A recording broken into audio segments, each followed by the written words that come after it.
बहुत पुराने जमाने की बात है। एक दूर दराज के गांव में एक गरीब चरवाहा रहता था जिसका नाम रहीम था। रहीम के वालिद का इंतकाल हो चुका था और उसकी वालिदा भी बीमारी की वजह से इस दुनिया से रुखसत हो चुकी थी। रहीम की एक नेक दिल बीवी थी जिसका नाम सकीना था। सकीना बहुत ही मेहनती और सब्र करने वाली औरत थी। रहीम और सकीना के 3 नन्हे बच्चे थे, 2 बेटे और 1 बेटी। बड़े बेटे का नाम अली था, छोटे बेटे का नाम हसन था और बेटी का नाम फातिमा था।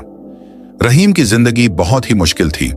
उसके पास बस 10 बकरियां थीं जिन्हें वह सुबह सवेरे उठकर जंगल में चराने ले जाता था।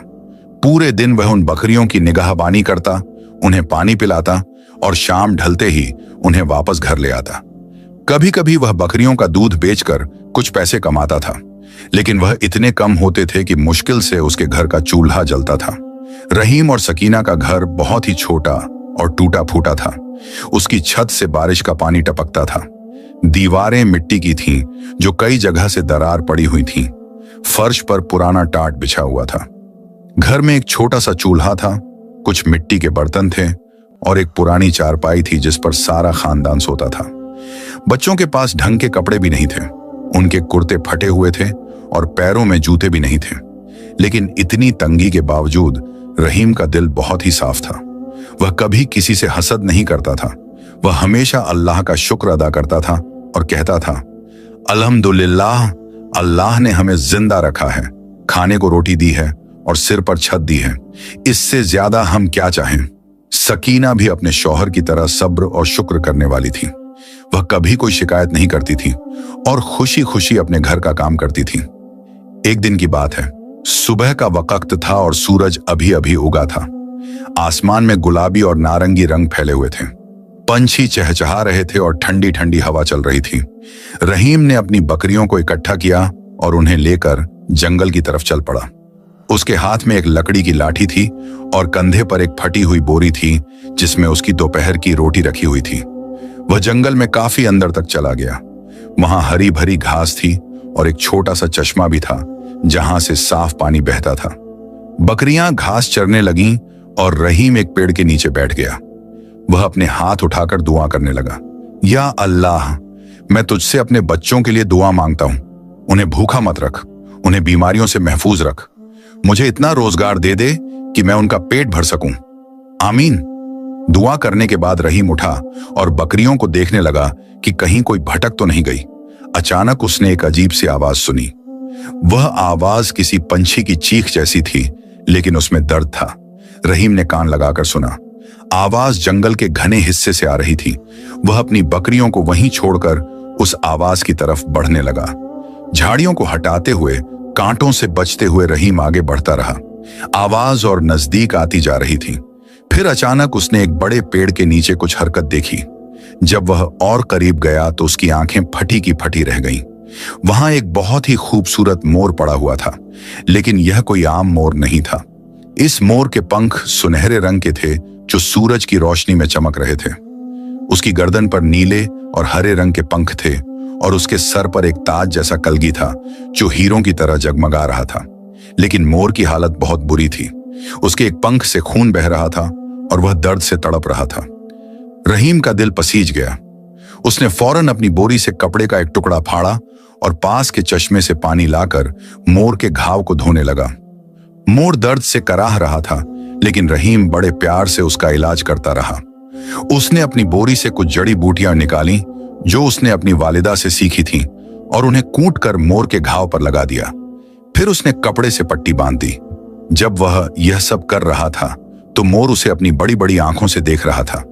उन आंखों में कुछ अजीब सा नूर था जो रहीम ने पहले कभी किसी पंछी की आंखों में नहीं देखा था। जब रहीम ने इलाज खत्म किया तो मोर ने अपनी गर्दन हिलाई जैसे वह शुक्रिया अदा कर रहा हो। रहीम ने मोर को उठाकर एक सुरक्षित जगह पर रख दिया जहां धूप भी थी और छांव भी। फिर उसने चश्मे से पानी लाकर एक पत्ते में रखा और मोर के सामने रख दिया। मोर ने थोड़ा पानी पिया और आराम से लेट गया। रहीम ने सोचा कि शायद मोर को कुछ खाने की भी जरूरत होगी। उसने अपनी बोरी से अपनी दोपहर की रोटी निकाली और उसके छोटे छोटे टुकड़े करके मोर के सामने रख दिए। मोर ने रोटी के कुछ टुकड़े खाए और फिर से अपनी आंखें बंद कर लीं। रहीम ने सोचा कि शायद मोर को आराम की जरूरत है। उसने मोर को वहीं छोड़ा और अपनी बकरियों के पास वापस आ गया, लेकिन उसका दिल मोर के पास ही था। वह बार बार उस तरफ देखता रहता था। दोपहर का वक्त हो गया, सूरज सर पर चढ़ आया था और गर्मी बढ़ने लगी थी। रहीम के पेट में भूख के मरोड़े उठने लगे, क्योंकि उसने अपनी रोटी तो मोर को दे दी थी, लेकिन उसने कुछ परवाह नहीं की। उसने सोचा कि शाम को घर जाकर खा लेगा। वह एक पेड़ के नीचे बैठ गया और थोड़ी देर के लिए आंख लग गई। अचानक उसे किसी की आवाज सुनाई दी। वह आवाज बहुत ही मीठी और संगीत जैसी थी। ऐ नेक दिल इंसान, आंखें खोलो। रहीम ने झटके से आंखें खोली और उसने जो देखा उससे उसकी सांसें रुक गईं। वह सुनहरे पंखों वाला मोर उसके सामने खड़ा था, लेकिन अब उसके घाव पर कोई पट्टी नहीं थी और ना ही कोई निशान। मोर बिल्कुल तंदुरुस्त लग रहा था। उसके पंख सूरज की रोशनी में ऐसे चमक रहे थे जैसे हजारों दिए जल रहे हों। और सबसे हैरत की बात यह थी कि मोर इंसानी आवाज में बोल रहा था। रहीम डर गया और पीछे हटने लगा, लेकिन मोर ने कहा, डरो मत ऐ रहीम, मैं तुम्हें कोई नुकसान नहीं पहुंचाऊंगा, बल्कि तुम्हारी नेकी का सिला देने आया हूं। रहीम की जबान लड़खड़ाई। तुम बोल रहे हो, और तुम मेरा नाम कैसे जानते हो? मोर ने अपने पंख फैलाए और एक अजीब सी रोशनी उसके पंखों से निकली। फिर मोर ने कहा, मैं कोई आम मोर नहीं हूं, मैं परियों के बादशाह का दूत हूं। मेरा नाम जरी है। मैं परियों की सल्तनत से एक अहम पैगाम लेकर इस दुनिया में आया था, लेकिन रास्ते में एक बदनीयत जादूगर ने मुझ पर हमला किया और मुझे जख्मी कर दिया। अगर तुमने आज मेरी मदद ना की होती तो मैं मर जाता। रहीम की आंखें फटी की फटी रह गईं। उसे यकीन नहीं आ रहा था कि यह सब सच है या कोई ख्वाब। उसने अपने गाल पर एक चुटकी काटी। दर्द हुआ। नहीं, यह ख्वाब नहीं था, यह सब सच हो रहा था। मोरझरी ने आगे कहा, तुमने मुझे बचाया, मेरे घावों पर मरहम लगाया, मुझे पानी पिलाया और अपनी रोटी तक मुझे दे दी। हालांकि तुम खुद भूखे हो। तुम्हारा दिल बहुत साफ है रहीम। तुम्हारे जैसे नेक लोग इस दुनिया में बहुत कम हैं। अल्लाह तुम्हें इसका सिला जरूर देगा। रहीम ने अदब से कहा, मैंने तो बस वही किया जो हर इंसान को करना चाहिए। किसी जरूरतमंद की मदद करना हमारा फर्ज है। मुझे किसी इनाम की तवक्को नहीं है। मोरझरी ने खुश होकर कहा, तुम्हारी इसी बात ने मुझे और भी मुतासिर किया है। तुम सच में बहुत नेक दिल हो। लेकिन परियों के बादशाह के दरबार का यह उसूल है कि जो कोई भी हमारी मदद करता है उसे हम इनाम जरूर देते हैं। यह कहकर मोरझरी ने अपने एक सुनहरे पंख को हिलाया और अचानक वह पंख उसके जिस्म से अलग होकर जमीन पर गिर गया। वह पंख सूरज की रोशनी में ऐसा चमक रहा था जैसे उस पर हजारों हीरे जड़े हों। रहीम ने हैरानी से वह पंख देखा। मोरझरी ने कहा, यह जादुई पंख है। इस पंख में बहुत बड़ी ताकत है। जब तुम इस पंख को सूरज की रोशनी में लहराओगे तो यह सोने की बारिश करेगा। लेकिन ध्यान रखो, तुम इस पंख को दिन में सिर्फ 3 बार इस्तेमाल कर सकते हो। अगर तुमने इसे 3 बार से ज्यादा इस्तेमाल किया तो यह हमेशा के लिए बेअसर हो जाएगा और राख बन जाएगा। और हां, इसे बहुत एहतियात से रखना, यह बहुत कीमती है। रहीम के हाथ कांप रहे थे। उसने डरते डरते वह पंख उठाया। पंख छूने में बहुत ही नरम था और उससे एक अजीब सी गर्माहट आ रही थी। रहीम ने कहा, लेकिन मैं इतनी कीमती चीज को संभाल पाऊंगा या नहीं? मैं तो एक गरीब चरवाहा हूं। मोरझरी ने मुस्कुराते हुए कहा, रहीम, असली दौलत तो दिल की सफाई है जो तुम्हारे पास है। यह सोना तो बस अल्लाह की तरफ से तुम्हारे लिए एक छोटा सा तोहफा है, ताकि तुम अपने बच्चों को पेट भर खाना खिला सको, उन्हें अच्छे कपड़े पहना सको और एक बेहतर जिंदगी गुजार सको। लेकिन याद रखो, इस दौलत को हमेशा नेक कामों में खर्च करना, गरीबों की मदद करना, जरूरतमंदों को खाना खिलाना और कभी किसी पर जुल्म मत करना। अगर तुमने इस दौलत का गलत इस्तेमाल किया तो यह तुम्हारे लिए मुसीबत बन जाएगी। रहीम ने पंख को अपने सीने से लगाया और आंखों में आंसू भर आए। उसने कहा, मैं वादा करता हूं कि मैं इस दौलत का सही इस्तेमाल करूंगा। मैं कभी किसी पर जुल्म नहीं करूंगा और हमेशा गरीबों की मदद करूंगा। मैं अल्लाह का शुक्र अदा करता हूं और तुम्हारा भी। मोरझरी ने अपने पंख फैलाए और उड़ने की तैयारी की। उसने रहीम से कहा, एक बात और याद रखो, इस पंख के बारे में किसी को मत बताना सिवाय अपनी बीवी के, और इसे बहुत छुपा कर रखना। दुनिया में बहुत से बुरे लोग हैं जो इसे चुराने की कोशिश करेंगे। अपने आप को और अपने खानदान को महफूज रखना। रहीम ने सर हिलाया। मैं समझ गया। मोर झरी ने आखिरी बार रहीम को देखा और कहा, अल्लाह तुम्हारी हिफाजत करे ए नेक दिल इंसान, शायद हम फिर मिलें। यह कहकर मोर झरी ने अपने पंख फड़फड़ाए और उड़ गया। उसके सुनहरे पंख आसमान में ऐसे चमक रहे थे जैसे कोई टूटता हुआ तारा हो। कुछ ही पलों में वह नजरों से ओझल हो गया। रहीम कुछ देर तक वहीं खड़ा रहा और आसमान को देखता रहा। फिर उसने पंख को देखा जो उसके हाथ में था। यह सब सच था, यह कोई ख्वाब नहीं था। उसके हाथ में सच में एक जादुई पंख था। रहीम ने फौरन पंख को अपनी बोरी में छुपा लिया और उस पर अपनी पुरानी चादर लपेट दी। फिर उसने अपनी बकरियों को इकट्ठा किया और घर की तरफ चल पड़ा। रास्ते भर उसका दिल जोर जोर से धड़क रहा था। वह सोच रहा था कि जब सकीना को यह पता चलेगा तो वह क्या कहेगी। वह सोच रहा था कि अब उसके बच्चे भूखे नहीं रहेंगे, उसके घर में खुशहाली आ जाएगी।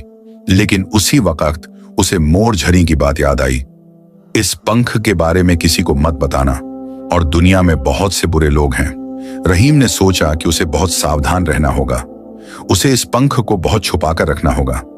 शाम का वक्त हो गया था। सूरज डूबने लगा था और आसमान में लाल और नारंगी रंग फैल गए थे। रहीम अपनी बकरियों के साथ घर पहुंच गया। उसके बच्चे बाहर खेल रहे थे। जब उन्होंने अपने वालिद को देखा तो दौड़कर उसके पास आए। अब्बू आ गए, अब्बू आ गए, छोटा हसन चिल्लाया। फातिमा ने अपने वालिद का हाथ पकड़ा और कहा, अब्बू हमें बहुत भूख लगी है, अम्मी ने कहा है कि खाना तैयार है। रहीम ने अपने बच्चों को प्यार से सर पर हाथ फेरा। उसकी आंखों में खुशी के आंसू थे। उसने सोचा कि अब उसके बच्चे कभी भूखे नहीं रहेंगे। वह घर के अंदर गया। सकीना चूल्हे पर रोटियां सेंक रही थी। उसने जब अपने शौहर को देखा तो मुस्कुराते हुए कहा, आ गए, बकरियां ठीक है ना? आज तो बहुत देर हो गई। रहीम ने बकरियों को बाहर बांधा और फिर अंदर आया। उसने दरवाजा बंद कर दिया और सकीना के पास बैठ गया। उसकी आंखों में एक अजीब सा नूर था। सकीना ने जब उसे देखा तो हैरान होकर पूछा, क्या हुआ? तुम आज कुछ अलग लग रहे हो, सब ठीक तो है? रहीम ने धीरे से कहा, सकीना आज मेरे साथ कुछ बहुत ही अजीब हुआ है, लेकिन पहले बच्चों को खाना खिला दो, फिर मैं तुम्हें सब कुछ बताऊंगा। और हां, किसी को भी यह पता नहीं चलना चाहिए कि हम क्या बात कर रहे हैं। सकीना की जिज्ञासा और बढ़ गई, लेकिन उसने कुछ नहीं कहा। उसने बच्चों को खाना परोसा। आज खाने में सिर्फ मोटी रोटियां और नमक था, कोई सब्जी भी नहीं थी। लेकिन बच्चे खुशी खुशी खा रहे थे, क्योंकि उन्हें इससे ज्यादा की उम्मीद भी नहीं थी। जब बच्चे खाना खाकर सो गए तो रहीम ने सकीना को पास बुलाया। उसने अपनी बोरी से वह पंख निकाला जो चादर में लिपटा हुआ था। जब उसने चादर खोली तो सकीना की आंखें फटी की फटी रह गईं। वह सुनहरा पंख रात के अंधेरे में भी चमक रहा था। या अल्लाह, ये क्या है? सकीना ने हैरानी से पूछा। रहीम ने धीरे धीरे सारा वाकया सकीना को सुनाया। जंगल में घायल मोर को पाना, उसका इलाज करना, मोर का बोलना और फिर यह जादुई पंख मिलना। सकीना पूरी तवज्जो से सुनती रही। जब रहीम ने सब कुछ बता दिया तो सकीना की आंखों में भी आंसू आ गए। सुभान अल्लाह, अल्लाह ने हमारी दुआएं सुन ली, तुम्हारी नेकी का यह सिला है, सकीना ने कहा। रहीम ने कहा, हां, लेकिन हमें बहुत सावधान रहना होगा। मोर झरी ने कहा था कि इस पंख के बारे में किसी को नहीं बताना और इसे दिन में सिर्फ 3 बार ही इस्तेमाल करना है। सकीना ने सर हिलाया। तुम फिक्र मत करो, मैं किसी को कुछ नहीं बताऊंगी। और हां, हमें इस दौलत को सही तरीके से खर्च करना है, गरीबों की मदद करनी है और अल्लाह का शुक्र अदा करना है। रहीम मुस्कुराया। उसे पता था कि सकीना समझदार औरत है, वह कभी गलत काम नहीं करेगी। उस रात रहीम और सकीना दोनों ने पंख को बहुत सावधानी से एक पुराने संदूक में रखा और उसे रेशमी कपड़े में लपेट दिया। फिर उन्होंने संदूक को अपने बिस्तर के नीचे छुपा दिया। दोनों ने मिलकर दुआ की और अल्लाह का शुक्र अदा किया। फिर सोने चले गए। लेकिन उन्हें नहीं पता था कि उनके पड़ोसी करीम, साहूकार की बीवी शमीम खिड़की से उन्हें देख रही थी। शमीम ने देखा कि रहीम और सकीना कुछ चमकती हुई चीज को संदूक में रख रहे हैं। उसकी जिज्ञासा जाग गई। उसने सोचा कि जरूर यह कुछ कीमती चीज है। उसने फैसला किया कि वह कल सकीना के पास जाएगी और पता करेगी कि यह क्या है। रात गहराती गई। तारे आसमान में जगमगाने लगे। चांद भी निकल आया। पूरा गांव सो गया। लेकिन करीम साहूकार के घर में एक साजिश की शुरुआत हो चुकी थी। एक ऐसी साजिश जो रहीम की खुशहाली को खतरे में डाल देगी। अगली सुबह जब सूरज की पहली किरण जमीन पर पड़ी तो रहीम की आंख खुल गई। उसने पहली बार इतनी चैन की नींद सोई थी। उसका दिल खुशी से भरा हुआ था। उसने अपने बिस्तर के नीचे झांक कर देखा, संदूक वहीं था, सुरक्षित।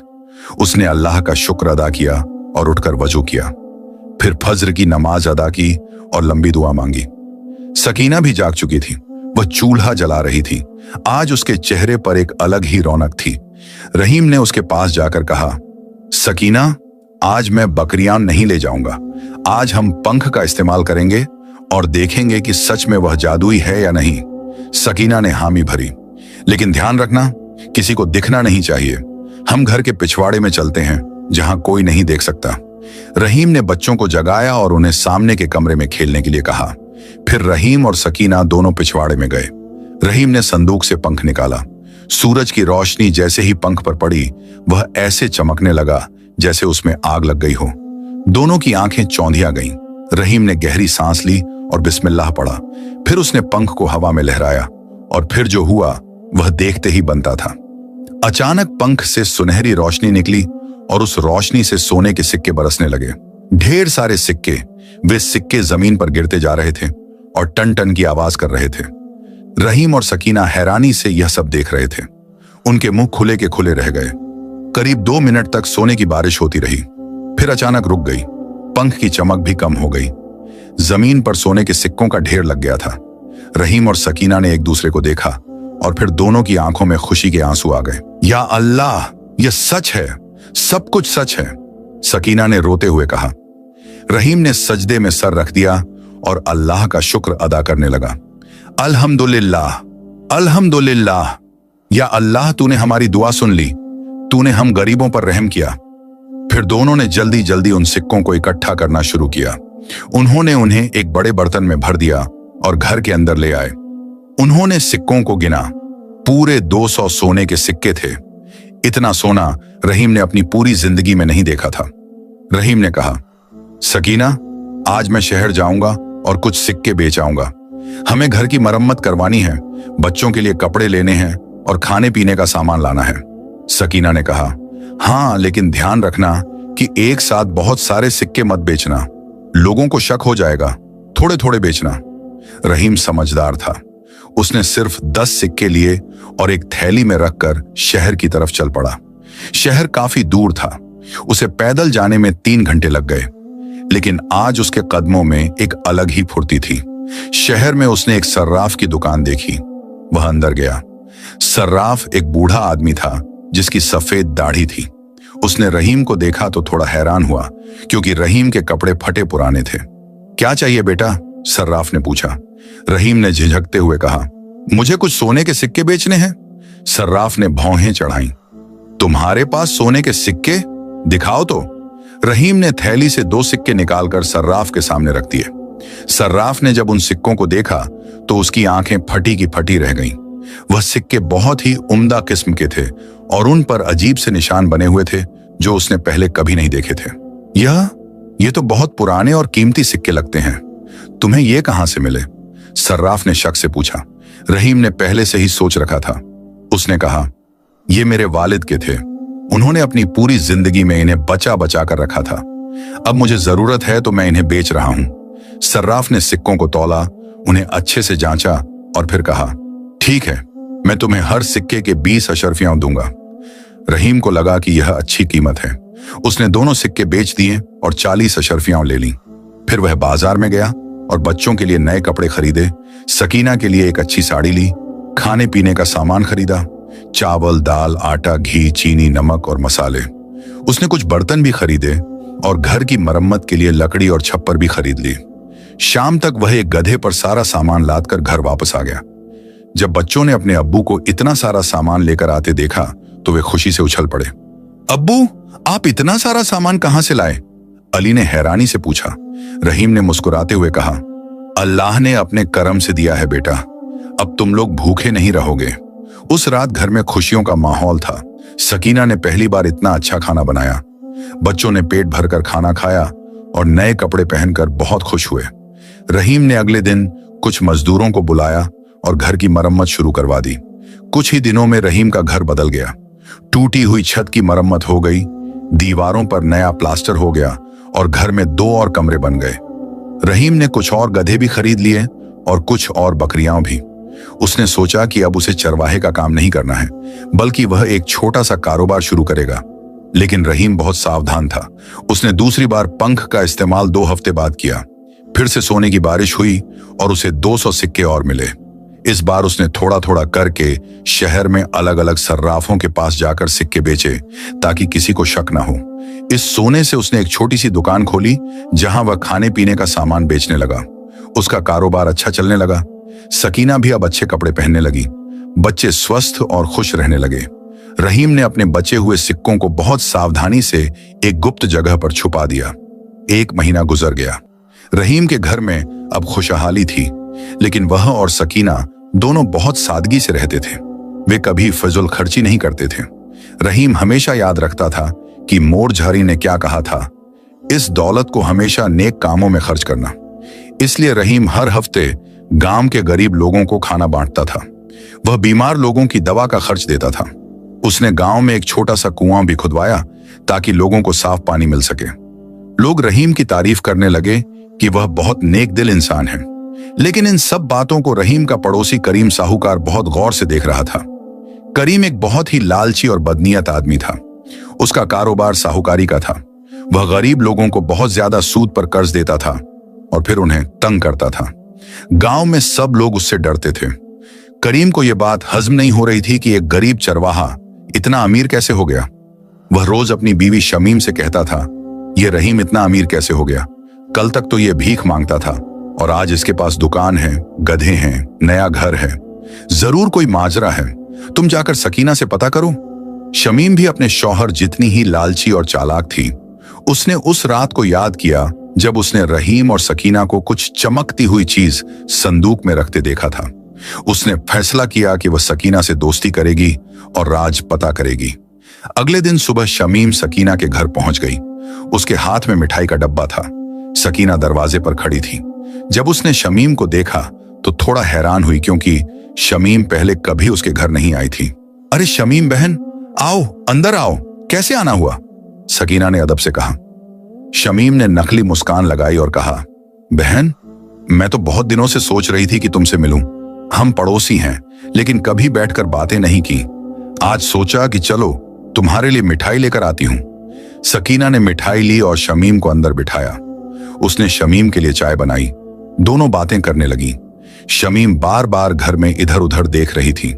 उसने देखा कि घर अच्छे से सजा हुआ है, नए बर्तन हैं, अच्छे कपड़े हैं। माशाअल्लाह बहन, तुम्हारा घर तो बहुत सुंदर हो गया है। रहीम भाई का कारोबार अच्छा चल रहा होगा? शमीम ने चालाकी से पूछा। सकीना ने सादगी से जवाब दिया, अल्लाह का करम है बहन, उसने हम पर मेहरबानी की है। शमीम ने फिर पूछा, लेकिन इतनी जल्दी इतना सब कुछ कैसे हो गया? मतलब पहले तो तुम्हारी हालत बहुत खराब थी और अचानक से सब बदल गया। सकीना को लगा कि शमीम बहुत सवाल कर रही है। उसे रहीम की बात याद आई। किसी को कुछ मत बताना, उसने संभलते हुए कहा। बस बहन, रहीम ने बहुत मेहनत की, अल्लाह ने उसकी मेहनत रंग लाई। लेकिन शमीम मानने वाली कहां थी? उसने और भी सवाल किए। लेकिन तुम्हारे पास इतना सोना कहां से आया? मैंने सुना है कि रहीम बहुत सारे सोने के सिक्के बेच रहा है। सकीना सतर्क हो गई। उसने कहा, बहन, ये सब अफवाहें हैं। हमारे पास कोई सोना चांदी नहीं है, बस अल्लाह ने अपने करम से थोड़ा रोजगार दे दिया। शमीम समझ गई कि सकीना कुछ छुपा रही है। उसने सोचा कि शायद उसे किसी और तरीके से पता करना होगा। उसने विषय बदल दिया और दूसरी बातें करने लगी।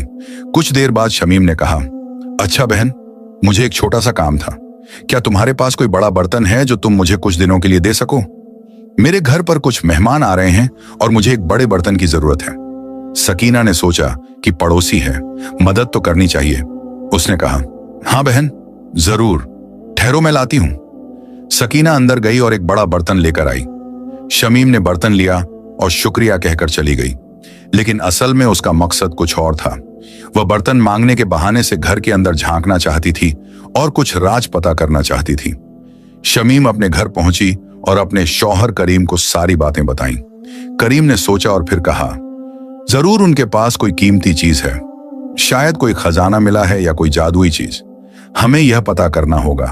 तुम कल फिर जाओ और ज्यादा करीब से देखो। अगले कुछ दिन शमीम रोज सकीना के घर जाने लगी। वह अलग अलग बहाने बनाती, कभी नमक मांगने, कभी तेल मांगने, कभी बर्तन मांगने। सकीना को कुछ अजीब लगने लगा, लेकिन वह पड़ोसी थी, इसलिए वह मना भी नहीं कर सकती थी। एक दिन की बात है, रहीम बाजार गया हुआ था और बच्चे बाहर खेल रहे थे। सकीना घर में अकेली थी। शमीम फिर आई। इस बार उसके हाथ में कुछ फल थे। बहन, ये फल तुम्हारे बच्चों के लिए लाई हूं, शमीम ने कहा। सकीना ने फल लिए और शमीम को बिठाया। दोनों बातें करने लगी। अचानक शमीम ने कहा, बहन जरा पानी लाओगी? बहुत प्यास लगी है। सकीना पानी लाने उठी और यही मौका था जिसका शमीम इंतजार कर रही थी। जैसे ही सकीना रसोई में गई, शमीम ने जल्दी से इधर उधर देखा। उसकी नजर बिस्तर के नीचे पड़े संदूक पर गई। वह संदूक थोड़ा बाहर निकला हुआ था। शमीम ने जल्दी से संदूक की तरफ झुककर देखा। संदूक थोड़ा खुला था और उसमें से एक सुनहरी चमक दिख रही थी। उसने और गौर से देखा। वहां एक सुनहरा पंख था जो रेशमी कपड़े में लिपटा हुआ था। तभी सकीना पानी लेकर आ गई। शमीम ने जल्दी से अपनी जगह पर बैठ गई और ऐसे दिखाया जैसे कुछ हुआ ही नहीं। उसने पानी पिया और थोड़ी देर बातें करके चली गई। लेकिन अब उसे पता चल गया था कि रहीम के घर में कोई सुनहरा पंख है। उसने घर जाकर करीम को यह बात बताई। करीम की आंखें चमक उठी। सुनहरा पंख? जरूर यह कोई जादुई चीज है। इसी से रहीम इतना अमीर हुआ है। हमें यह पंख चुराना होगा, शमीम ने कहा। लेकिन कैसे? रहीम हमेशा घर पर रहता है, करीम ने सोचा। फिर उसे एक तरकीब सूझी। तुम कल सकीना से कहना कि तुम्हारी बहन बीमार है और तुम्हें शहर जाना है। तुम सकीना से कहना कि क्या रहीम तुम्हें शहर तक छोड़ आ सकता है, क्योंकि तुम अकेली जाने से डरती हो। जब रहीम तुम्हें शहर छोड़ने जाएगा तो मैं घर में घुसूंगा और पंख चुरा लूंगा। शमीम को यह योजना पसंद आई। अगले दिन उसने वैसे ही किया। सकीना ने जब यह सुना तो उसे रहीम पर शक हुआ, लेकिन रहीम ने कहा, कोई बात नहीं, पड़ोसी है, मदद तो करनी चाहिए। तुम घर पर बच्चों के साथ रहना, मैं शमीम बहन को शहर छोड़ आता हूं। अगली सुबह रहीम शमीम को लेकर शहर की तरफ चल पड़ा। घर में सिर्फ सकीना और बच्चे थे। ये देखकर करीम साहूकार अपनी योजना पर अमल करने के लिए तैयार हो गया। दोपहर का वक्त था, सूरज सर पर था। सकीना रसोई में खाना बना रही थी और बच्चे बाहर खेल रहे थे। करीम चुपचाप रहीम के घर के पिछवाड़े की दीवार के पास पहुंचा। दीवार ज्यादा ऊंची नहीं थी। उसने इधर उधर देखा, कोई नहीं था। फिर उसने दीवार फांदी और घर के अंदर कूद गया। वह बहुत ही चुपचाप अंदर के कमरे में गया जहां बिस्तर था। उसने बिस्तर के नीचे देखा, संदूक वहीं था। उसने जल्दी से संदूक निकाला और खोला। अंदर एक रेशमी कपड़े में कुछ लिपटा हुआ था। उसने कपड़ा खोला और उसकी आंखें फटी की फटी रह गईं। वहां एक बेहद खूबसूरत सुनहरा पंख था जो अंधेरे में भी चमक रहा था। करीम समझ गया कि यही वह चीज है जिससे रहीम अमीर हुआ है। उसने पंख को उठाया और अपने कुर्ते के अंदर छुपा लिया। लेकिन अब एक मुश्किल थी। अगर पंख गायब हो गया तो रहीम को फौरन शक हो जाएगा। इसलिए करीम ने एक चालाकी की। उसने अपने घर से पहले से तैयार एक नकली पंख लाया था जो देखने में लगभग वैसा ही था। सुनहरा रंग, लंबे पंख। उसने वह नकली पंख रेशमी कपड़े में लपेटकर संदूक में रख दिया और संदूक को वापस बिस्तर के नीचे रख दिया। फिर वह चुपचाप वैसे ही दीवार फांद कर बाहर निकल गया। कोई उसे देख नहीं पाया। शाम को रहीम शहर से वापस आया।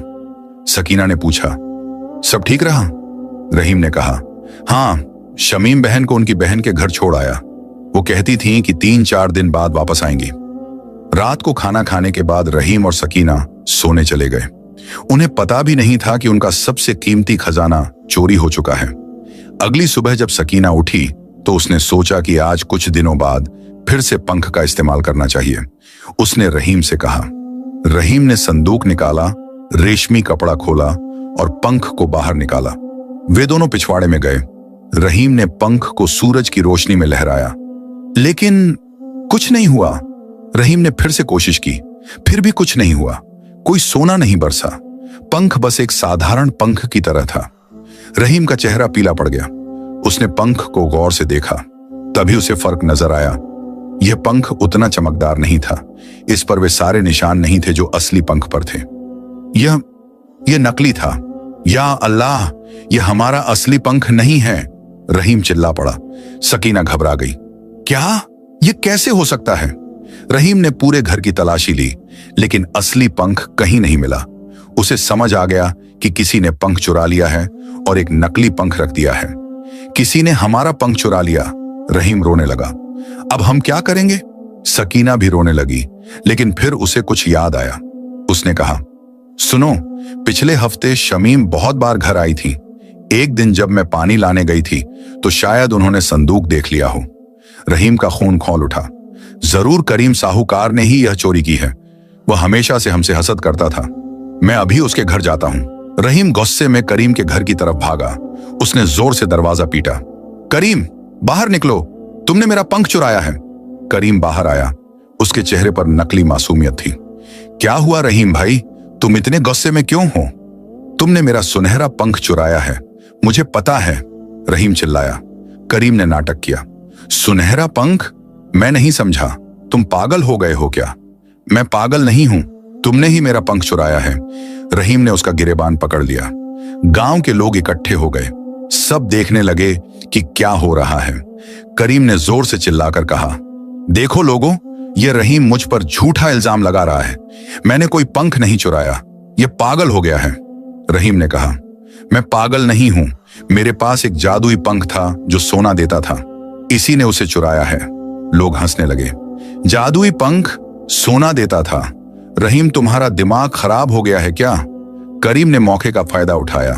देखा, यह कह रहा है कि उसके पास जादुई पंख था। क्या कभी किसी ने ऐसी बात सुनी है?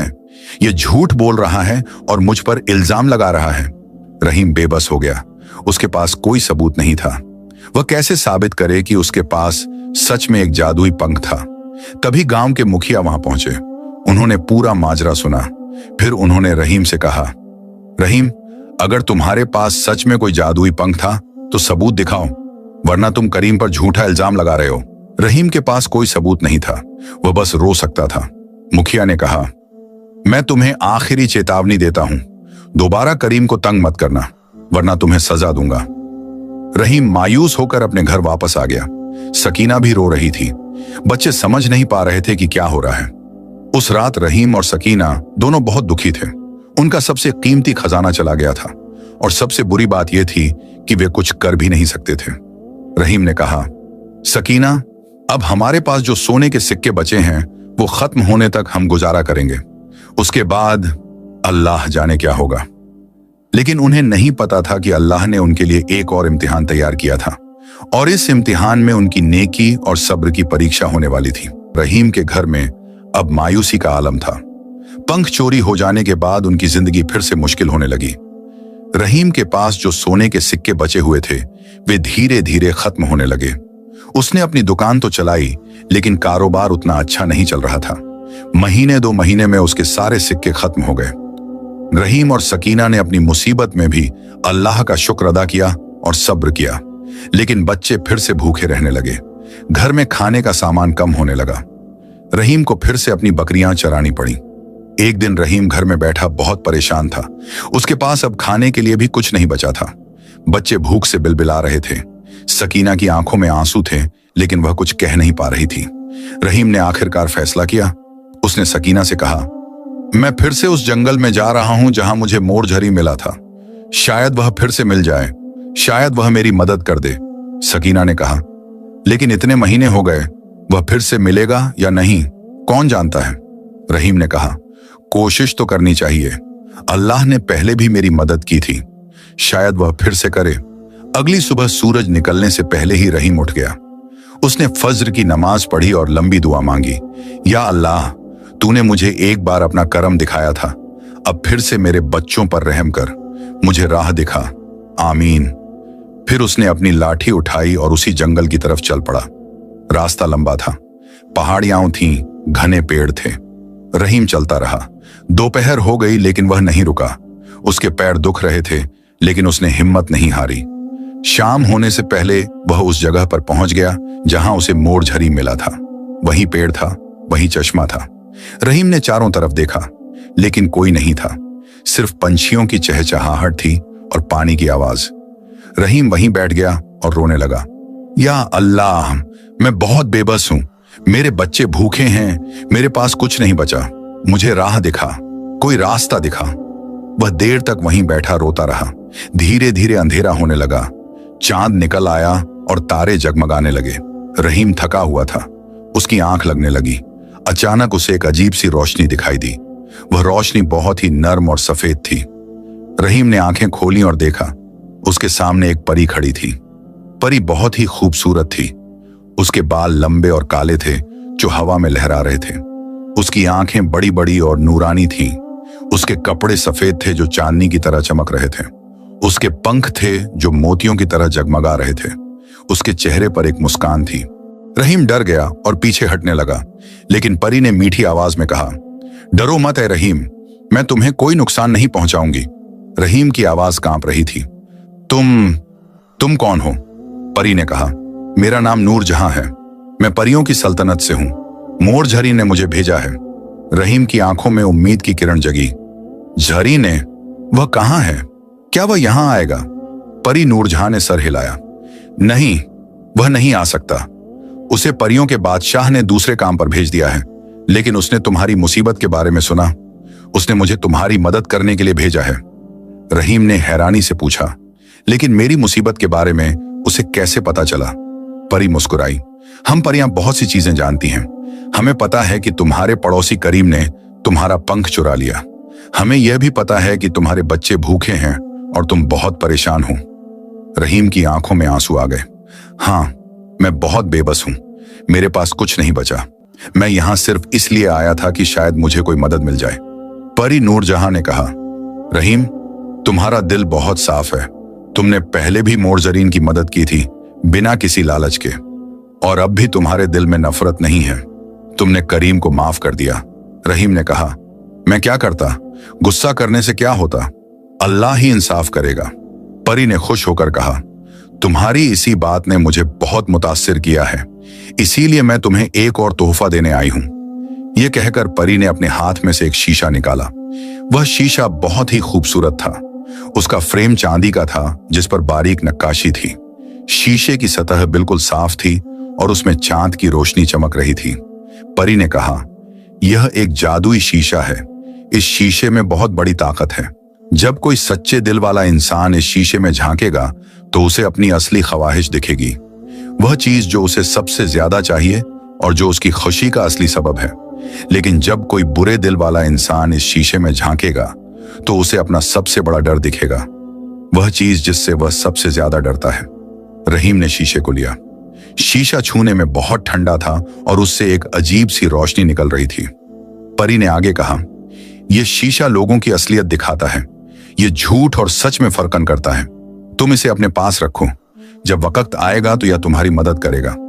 और हाँ, एक बात का खास ध्यान रखो, इस शीशे को हमेशा साफ रखना, इसे कभी गंदा मत होने देना और इसे बहुत संभाल कर रखना। रहीम ने शीशे को अपने सीने से लगाया। शुक्रिया, बहुत बहुत शुक्रिया, लेकिन यह शीशा मेरी फौरी मुसीबत कैसे दूर करेगा? मेरे बच्चे तो भूखे हैं। परी मुस्कुराई। रहीम, सब्र करो, अल्लाह की मर्जी से सब कुछ ठीक हो जाएगा। यह शीशा तुम्हें इंसाफ दिलाएगा, बस थोड़ा सब्र करो। फिर परी ने अपने हाथ से इशारा किया और अचानक रहीम के सामने एक थैला आ गया। परी ने कहा, यह थैला लो, इसमें खाने का सामान है, रोटी, फल, खजूर। यह तुम्हारे परिवार के लिए है। जब तक तुम्हारा इंसाफ नहीं हो जाता तब तक यह सामान तुम्हारे काम आएगा। रहीम ने थैला लिया। उसकी आंखों में शुक्रगुजारी के आंसू थे। आप बहुत मेहरबान हैं, अल्लाह आपको जज़ा ए खैर दे। परी ने कहा, एक बात और, तुम्हें जल्द ही बादशाह के दरबार में बुलावा आएगा। डरना मत, अपना शीशा साथ ले जाना, वह शीशा सच को सामने लाएगा। रहीम ने हैरानी से पूछा, बादशाह के दरबार में? लेकिन क्यों? परी ने सिर्फ मुस्कुराकर कहा, सब कुछ अपने वक्त पर पता चल जाएगा, बस अल्लाह पर भरोसा रखो और सच्चाई के साथ खड़े रहो। यह कहकर परी ने अपने पंख फैलाए और एक सफेद रोशनी में गिर गई। फिर वह रोशनी धीरे धीरे कम होने लगी और परी गायब हो गई। सिर्फ चांदनी रह गई और रात की खामोशी।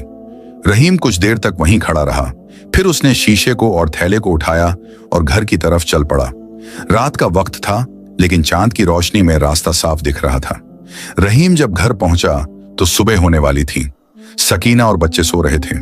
रहीम ने चुपचाप थैला रसोई में रखा और शीशे को एक सुरक्षित जगह पर छुपा दिया। फिर वह भी लेट गया। सुबह जब सकीना उठी तो उसने रसोई में थैला देखा। उसने हैरानी से थैला खोला। उसमें ताजा रोटियां थीं, फल थे, खजूर थे और दूध भी था। सकीना की आंखें फटी की फटी रह गईं। ये सब कहां से आया? उसने खुद से पूछा। रहीम उठा और सकीना के पास आया। उसने धीरे से पूरा वाकया सुनाया, परी से मुलाकात, शीशा मिलना और यह खाने का सामान। सकीना ने सब कुछ सुना और अल्लाह का शुक्र अदा किया। उस सुबह घर में फिर से खुशी थी। बच्चों ने पेट भरकर खाना खाया, लेकिन रहीम और सकीना दोनों सोच रहे थे कि परी ने बादशाह के दरबार की बात क्यों की थी। उधर करीम साहूकार के घर में दूसरी ही कहानी चल रही थी। जिस दिन करीम ने पंख चुराया था, उसी दिन शाम को उसने पंख को आजमाया था। उसने अपने घर के पिछवाड़े में पंख को सूरज की रोशनी में लहराया था और वाकई सोने की बारिश हुई थी। करीम और शमीम की खुशी की इंतहा नहीं रही थी। पहले दिन उन्हें 200 सोने के सिक्के मिले। करीम ने सोचा कि अब वह इस गांव का सबसे अमीर आदमी बन जाएगा। उसने सिक्कों को छुपाकर रख दिया। दूसरे दिन उसने फिर से पंख का इस्तेमाल किया। फिर से सोने की बारिश हुई और उसे 200 सिक्के और मिले। तीसरे दिन भी उसने वही किया। अब उसके पास 600 सोने के सिक्के हो गए थे। लेकिन करीम का लालच खत्म नहीं हुआ। उसने सोचा, अगर 3 बार में 600 सिक्के मिल गए तो 4 बार में तो 800 मिल जाएंगे। क्यों ना एक बार और कोशिश करूं? शमीम ने उसे रोका। सुनो, मुझे लगता है हमें रुक जाना चाहिए, इतना काफी है। लेकिन करीम ने नहीं सुना। चौथे दिन उसने फिर से पंख को लहराया और फिर जो हुआ वह देखते ही बनता था। पंख अचानक से काला पड़ने लगा, उसे धुआं निकलने लगा और फिर वह राख बन गया। सारे सोने के सिक्के जो जमीन पर पड़े थे वे सब कंकर पत्थर में बदल गए।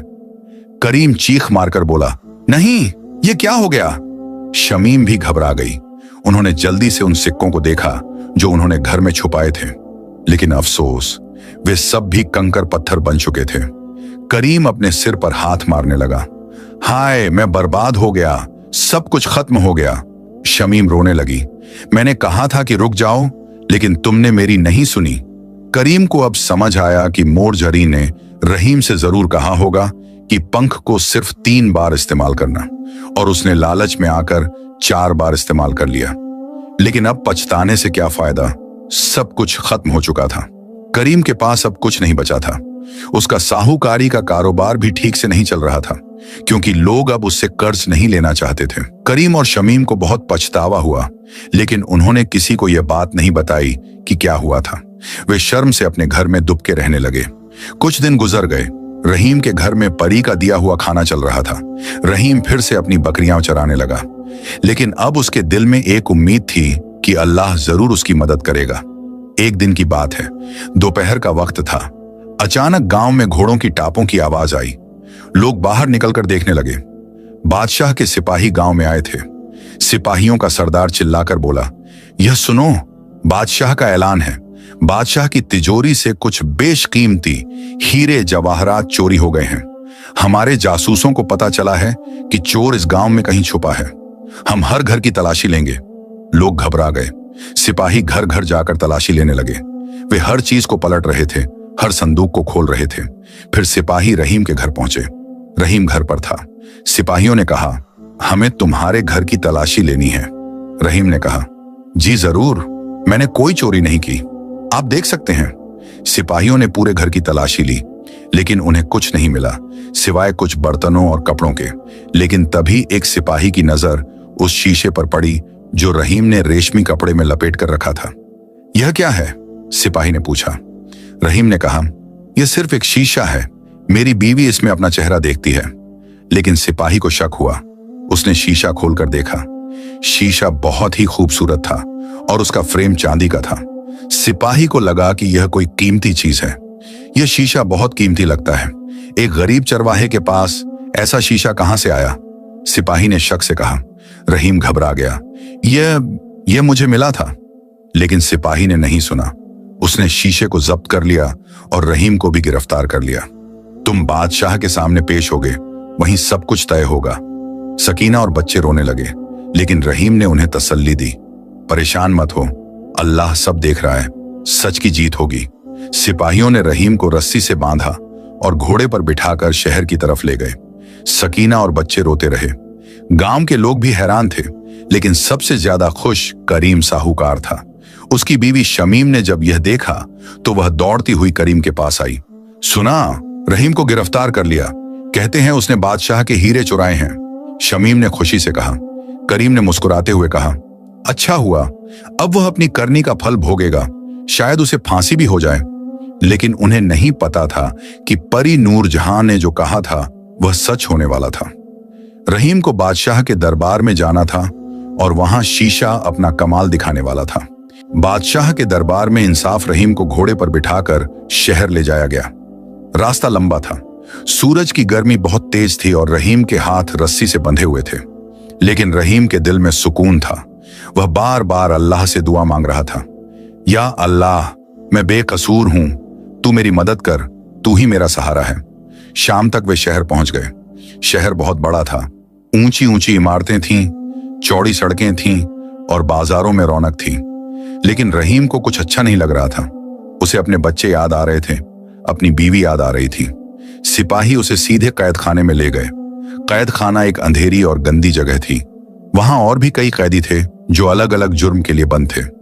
रहीम को एक कोठरी में डाल दिया गया। कोठरी में सिर्फ थोड़ी सी रोशनी आ रही थी, एक छोटी सी खिड़की से। रहीम वहीं जमीन पर बैठ गया। उसके दिल में डर नहीं था, बस एक मायूसी थी। वह सोच रहा था कि अब क्या होगा। क्या बादशाह उसकी बात सुनेगा? क्या उसे इंसाफ मिलेगा? रात हो गई। कैद खाने में अंधेरा हो गया। सिर्फ एक मशाल जल रही थी दूर कहीं। रहीम ने ईशा की नमाज पढ़ी और फिर लंबी दुआ की। या अल्लाह, तू कादिर मुतलकड़ है, तू जानता है कि मैं बेकसूर हूं, तू मेरा इंसाफ कर, मेरे बच्चों की हिफाजत कर, मेरी बीवी को सब्र दे, आमीन। दुआ के बाद रहीम को थोड़ी नींद आ गई। सुबह जब उसकी आंख खुली तो एक सिपाही दरवाजे पर खड़ा था। उठो, बादशाह ने तुम्हें दरबार में तलब किया है, आज तुम्हारी पेशी है, सिपाही ने कहा। रहीम उठा। उसने फज्र की नमाज पढ़ी और फिर सिपाहियों के साथ चल पड़ा। उसे शाही महल की तरफ ले जाया गया। महल बहुत ही भव्य और शानदार था। ऊंचे ऊंचे दरवाजे थे, संगमरमर की दीवारें थीं और सोने चांदी का काम हुआ था। बड़े बड़े खंभे थे जिन पर बारीक नक्काशी थी। फर्श पर कीमती कालीन बिछे हुए थे। छत से झूमर लटक रहे थे जो हीरे जवाहरात से सजे थे। रहीम को दरबार में ले जाया गया। दरबार बहुत बड़ा था। वहां एक तरफ बादशाह का तख्त था जो सोने का बना हुआ था। तख्त के पीछे रेशमी पर्दे लटक रहे थे। दरबार में बहुत से दरबारी खड़े थे, वजीर, अमीर, सरदार और दूसरे बड़े लोग। बादशाह तख्त पर बैठे थे। बादशाह का नाम सुल्तान अजीजुद्दीन था। वह एक उम्र दराज आदमी थे जिनकी सफेद दाढ़ी थी। उनके सर पर शाही ताज था और शरीर पर कीमती लिबास। उनकी आंखों में एक तेज था लेकिन चेहरे पर सख्ती भी थी। बादशाह के दाएं तरफ वजीर आजम खड़े थे जिनका नाम नवाब इकबाल खान था। वजीर एक चालाक और होशियार आदमी थे लेकिन उनमें थोड़ा गुरूर भी था। बादशाह के बाएं तरफ काजी खड़े थे जिनका काम इंसाफ करना था। रहीम को दरबार के बीच में खड़ा किया गया। उसके हाथ अब भी बंधे हुए थे। सिपाहियों ने उसे घेर रखा था। बादशाह ने गंभीर आवाज में पूछा, तुम्हारा नाम क्या है? रहीम ने अदब से सर झुकाया। जहां अपना, मेरा नाम रहीम है, मैं एक गरीब चरवाहा हूं।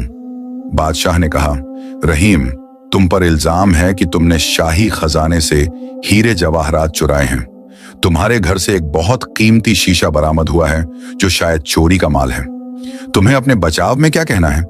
रहीम ने सीधे बादशाह की आंखों में देखा और साफ आवाज में कहा, जहां अपना, मैं बेकसूर हूं, मैंने कभी किसी की चीज चुराई नहीं। वह शीशा मुझे किसी ने दिया था, वह चोरी का माल नहीं है। वजीर इकबाल खान ने बीच में टोका, किसी ने दिया था? कौन था वह? नाम बताओ। रहीम थोड़ा रुका। वह कैसे बताए कि शीशा उसे एक परी ने दिया था? लोग उस पर हंसेंगे और उसे पागल कहेंगे। लेकिन फिर उसने सोचा कि सच बोलना जरूरी है। जहां अपना, वह शीशा मुझे एक परी ने दिया था, रहीम ने कहा। दरबार में एकदम सन्नाटा छा गया। फिर अचानक कुछ दरबारी हंसने लगे। परी? यह पागल हो गया है, एक अमीर ने कहा। वजीर इकबाल खान ने ताना मारते हुए कहा, देखा जहां अपना, ये झूठ बोल रहा है। परी का नाम ले रहा है ताकि अपने जुर्म को छुपा सके। लेकिन बादशाह ने हाथ उठाकर सबको चुप कराया। उन्होंने रहीम से पूछा, तुम कह रहे हो कि परी ने तुम्हें यह शीशा दिया, और क्यों दिया? रहीम ने पूरा वाकया सुनाया। कैसे उसे जंगल में घायल मोर मिला, कैसे उसने उसकी मदद की, कैसे मोर झरीन ने उसे जादुई पंख दिया, कैसे उसका पड़ोसी करीम ने वह पंख चुराया और कैसे परी नूरजहां ने उसे यह शीशा दिया। दरबार में लोग फिर हंसने लगे। ये तो कहानियां सुना रहा है, इसे पागलखाने भेजना चाहिए। लेकिन बादशाह ने ध्यान से सुना था। उन्होंने कहा, तुम कह रहे हो कि यह जादुई शीशा है, इसमें क्या खासियत है? रहीम ने कहा, जहां पनाह, परी ने बताया था कि जब कोई सच्चे दिल वाला इंसान इस शीशे में झांकता है तो उसे अपनी असली ख्वाहिश दिखती है, लेकिन जब कोई बुरे दिल वाला इंसान झांकता है तो उसे अपना सबसे बड़ा डर दिखता है। वजीर ने कहा, यह सब बकवास है जहां पनाह, इस आदमी को सजा दी जानी चाहिए। लेकिन बादशाह ने सोचा। फिर उन्होंने कहा, ठीक है, अगर यह सच में जादुई शीशा है तो हम इसे आजमाएंगे। शीशा लाओ। एक सिपाही ने वह शीशा लाकर बादशाह के सामने रख दिया। शीशा सूरज की रोशनी में चमक रहा था। बादशाह ने शीशे को उठाया और गौर से देखा। यह शीशा वाकई बहुत खूबसूरत है, इस पर जो नक्काशी है वह मैंने पहले कभी नहीं देखी, बादशाह ने कहा। फिर बादशाह ने रहीम से पूछा, अगर मैं इस शीशे में झांकूं तो मुझे क्या दिखेगा? रहीम ने कहा, जहां पनाह, अगर आपका दिल साफ है तो आपको अपनी असली ख्वाहिश दिखेगी, अगर नहीं है तो आपको अपना सबसे बड़ा डर दिखेगा। बादशाह ने हिम्मत की और शीशे में झांका, और फिर जो हुआ वह देखते ही बनता था। शीशे में अचानक रोशनी चमकी और बादशाह को कुछ दिखने लगा। बादशाह की आंखें फटी की फटी रह गईं। उन्हें शीशे में एक भयानक अजगर दिख रहा था जो उनकी तरफ बढ़ रहा था। अजगर का मुंह खुला हुआ था और वह बादशाह को निगलने वाला था। अजगर की आंखें लाल थीं और उसके दांत नुकीले थे। बादशाह डर गए और शीशे को फेंक दिया। यह क्या है? मुझे एक अजगर दिख रहा था। पूरे दरबार में हलचल मच गई। लोग हैरान थे कि बादशाह ने क्या देखा। वजीर इकबाल खान ने कहा, जहां पनाह, शायद यह कोई जादू टोना है, इस शीशे को तोड़ देना चाहिए। लेकिन बादशाह ने कहा, नहीं, मुझे समझ आ गया। परी ने कहा था कि बुरे दिल वाले को अपना सबसे बड़ा डर दिखता है। मुझे अजगर इसलिए दिखा क्योंकि मैं अपनी रैयत के साथ सख्ती करता हूं। मेरे दिल में शायद जुल्म है। यह सुनकर दरबार में सन्नाटा छा गया। बादशाह का यह इकबाल सुनकर सब हैरान हो गए। बादशाह ने आगे कहा, यह शीशा सच दिखाता है, अब हम देखेंगे कि दूसरे लोगों को क्या दिखता है। बादशाह ने वजीर से कहा, इकबाल खान, तुम इस शीशे में झांको। वजीर घबरा गए। उन्होंने कहा, जहां पनाह, मुझे इसकी जरूरत नहीं, मैंने हुक्म दिया है, बादशाह ने सख्ती से कहा। वजीर को शीशे में झांकना पड़ा और जैसे ही उन्होंने शीशे में देखा, उनका चेहरा पीला पड़ गया। उन्हें शीशे में एक अंधेरी कोठरी दिख रही थी जिसमें वे खुद बेड़ियों में जकड़े हुए थे। चूहे उनके चारों तरफ दौड़ रहे थे और वे चीख रहे थे। वजीर ने जल्दी से शीशा नीचे रख दिया। उनके माथे पर पसीना आ गया था। बादशाह ने पूछा, तुम्हें क्या दिखा? वजीर ने हिचकिचाते हुए कहा, जहां पनाह, मुझे कैद दिखी। बादशाह ने कहा, कैद? इसका मतलब तुम्हारे दिल में कोई जुर्म का डर है। क्या तुमने कभी कोई गलत काम किया है? वजीर खामोश रहे। सच तो यह था कि उन्होंने कई बार गरीब लोगों से रिश्वत ली थी और उनके साथ नाइंसाफी की थी। उन्हें डर था कि कहीं यह सब सामने ना आ जाए। बादशाह समझ गए। उन्होंने कहा, यह शीशा झूठ नहीं बोलता, यह लोगों की असलियत दिखाता है। फिर बादशाह ने रहीम से कहा, रहीम, तुम इस शीशे में झांको। अगर तुम सच में बेकसूर हो तो तुम्हें अपना डर नहीं बल्कि अपनी ख्वाहिश दिखेगी। रहीम ने बेधड़क शीशा उठाया और उसमें झांका। शीशे में रोशनी चमकी और रहीम को क्या दिखा? उसे अपने बच्चे दिखे जो खुशी से हंस रहे थे। उसकी बीवी सकीना मुस्कुरा रही थी। एक छोटा सा लेकिन साफ सुथरा घर था जिसमें रोशनी थी। चूल्हे पर खाना पक रहा था। बच्चे नए कपड़े पहने हुए थे। सब खुश थे। रहीम की आंखों में आंसू आ गए। उसने शीशा नीचे रखा और बादशाह से कहा, जहां पनाह, मुझे मेरी ख्वाहिश दिखी।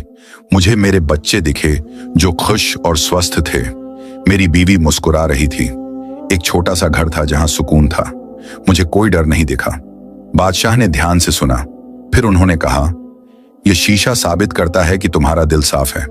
तुम्हारी ख्वाहिश सिर्फ अपने परिवार की खुशी है, ना कि दौलत या शोहरत। यह एक नेक इंसान की निशानी है। पूरे दरबार में लोग चुपचाप सुन रहे थे। बादशाह ने रहीम की रस्सियां खुलवाने का हुक्म दिया, लेकिन तभी वजीर ने कहा, जहां पनाह, लेकिन अभी भी सवाल है कि हीरे जवाहरात कहां गए? अगर रहीम ने नहीं चुराया तो फिर किसने चुराया? बादशाह ने कहा, यह सही सवाल है, हमें असली चोर को ढूंढना होगा। तभी पीछे से एक आवाज आई, जहां अपना, मुझे कुछ कहना है। सब ने पीछे मुड़कर देखा। वहां एक औरत खड़ी थी जो घूंघट से अपना चेहरा छुपाए हुई थी। वह औरत दरबार में दाखिल हुई और बादशाह के सामने आकर झुक गई। बादशाह ने पूछा, तुम कौन हो? औरत ने घूंघट हटाया। वह शमीम थी, करीम साहूकार की बीवी। शमीम ने कहा, जहां पनाह, मेरा नाम शमीम है। मैं रहीम का पड़ोसी हूं। मैं एक बहुत बड़ा गुनाह करने आई हूं। मेरा मतलब है, मुझे एक बात बतानी है। बादशाह ने कहा, बोलो, क्या कहना है? शमीम ने हिचकिचाते हुए कहा, जहां पनाह, कुछ दिन पहले मैंने रहीम के घर से एक चमकता हुआ पंख देखा था। मैंने अपने शौहर से कहा और उसने वह पंख चुरा लिया। यह सुनकर दरबार में हलचल मच गई। रहीम ने चौंक कर कहा, तो सच में करीम ने ही मेरा पंख चुराया था? बादशाह ने शमीम से पूछा, और वह पंख कहां है? क्या तुम्हारे पास है?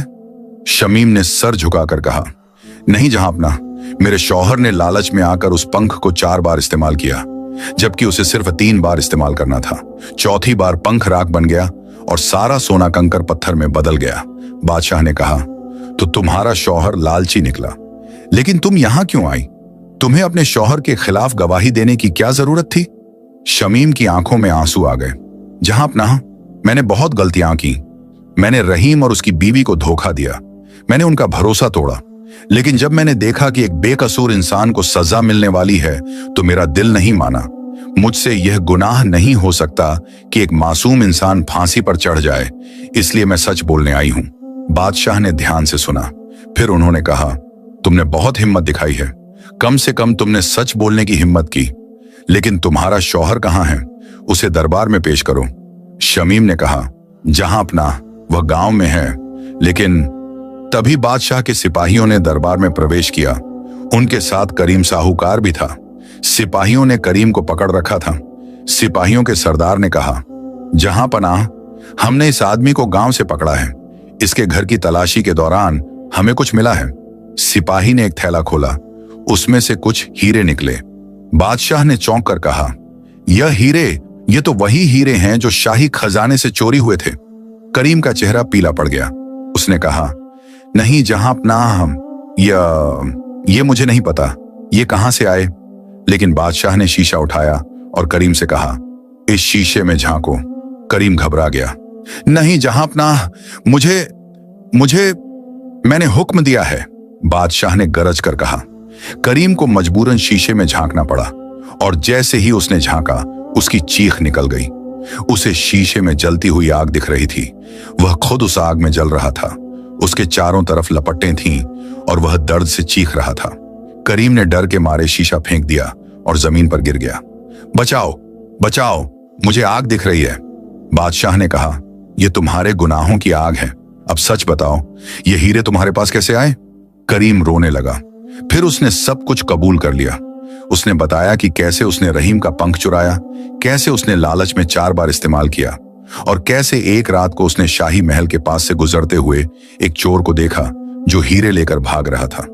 करीम ने उस चोर को पकड़ा और हीरे उससे छीन लिए। फिर उसने सोचा कि वह इन हीरों को बेचकर अमीर बन जाएगा। बादशाह ने सब कुछ सुना। फिर उन्होंने फैसला सुनाया, रहीम, तुम बेकसूर हो। तुम्हारे साथ नाइंसाफी हुई। मैं तुमसे माफी मांगता हूं। शाही खजाने से तुम्हें 1000 अशरफियां इनाम में दी जाएंगी। साथ ही तुम्हें एक अच्छी जमीन भी दी जाएगी जहां तुम खेती कर सको। रहीम की आंखों में खुशी के आंसू आ गए। शुक्रिया जहांपना, अल्लाह आपको सलामत रखे। बादशाह ने आगे कहा, करीम साहूकार, तुम पर कई इल्जामात हैं। चोरी करना, चुराए हुए माल को रखना और लालच। तुम्हें 5 साल की कैद की सजा दी जाती है। करीम रोने लगा, जहांपनाह रहम करें, मुझे माफ कर दें। लेकिन बादशाह ने कहा, कानून सबके लिए बराबर है। फिर बादशाह ने शमीम की तरफ देखा। शमीम, तुमने भी गुनाह किया, लेकिन तुमने सच बोलने की हिम्मत दिखाई, इसलिए तुम्हें माफ किया जाता है। लेकिन आगे से हमेशा सच बोलना और नेक राह पर चलना। शमीम ने रोते हुए कहा, शुक्रिया जहांपनाह, मैं अपनी गलतियों से सीख लूंगी। बादशाह ने फिर रहीम से कहा, रहीम, यह शीशा तुम्हारे पास रहेगा। यह बहुत कीमती है, इसे संभाल कर रखना। रहीम ने शीशा लिया और कहा, जहांपनाह, मैं इसकी हिफाजत करूंगा। बादशाह ने मुस्कुराकर कहा, और हां, आज से मैं भी अपने आप को बदलूंगा। उस शीशे ने मुझे मेरी असलियत दिखाई। मैं अब अपनी रैयत के साथ नरमी और इंसाफ से पेश आऊंगा। पूरे दरबार में तालियां बजी। रहीम को इज्जत से विदा किया गया। उसे इनाम की अशर्फियां और जमीन के कागजात दिए गए। फिर शाही गाड़ी में बिठाकर उसे उसके गांव वापस भेजा गया। रहीम के दिल में शुक्रगुजारी थी। वह बार बार अल्लाह का शुक्र अदा कर रहा था। अल्हम्दुलिल्लाह, अल्हम्दुलिल्लाह, या अल्लाह तूने सच की जीत करवाई। रहीम जब शाही गाड़ी में बैठकर अपने गांव की तरफ लौट रहा था तो उसका दिल खुशी से भरा हुआ था। उसके पास अब 1000 अशर्फियां थीं, जमीन के कागजात थे और वह जादुई शीशा भी था। लेकिन सबसे बड़ी खुशी यह थी कि उसकी बेगुनाही साबित हो गई थी और सच्चाई की जीत हुई थी। शाम होने से पहले वह अपने गांव पहुंच गया। जब गांव के लोगों ने शाही गाड़ी को देखा तो सब हैरान रह गए। गाड़ी रहीम के घर के सामने रुकी। रहीम उतरा तो सकीना और बच्चे दौड़ते हुए बाहर आए। अब्बू, अब्बू आ गए, बच्चे चिल्लाए। सकीना की आंखों में खुशी के आंसू थे। अल्लाह का शुक्र है कि तुम सलामत वापस आ गए। रहीम ने अपने बच्चों को गले लगाया और सकीना का हाथ पकड़ा। फिर उसने पूरा वाकया सुनाया, कैसे शीशे ने सच्चाई सामने लाई, कैसे करीम का गुनाह पकड़ा गया और कैसे बादशाह ने उसे इनाम दिया। गांव के लोग इकट्ठे हो गए। सब रहीम की तारीफ करने लगे। माशा अल्लाह, रहीम भाई, अल्लाह ने आपकी मदद की। सच की हमेशा जीत होती है। लेकिन रहीम ने विनम्रता से कहा, यह सब अल्लाह का करम है। मैंने तो बस सब्र किया और सच्चाई के साथ खड़ा रहा। उस रात रहीम के घर में खुशी का माहौल था। सकीना ने अच्छा खाना बनाया। बच्चों ने पेट भरकर खाया। रहीम और सकीना ने मिलकर अल्लाह का शुक्र अदा किया और लंबी दुआ की।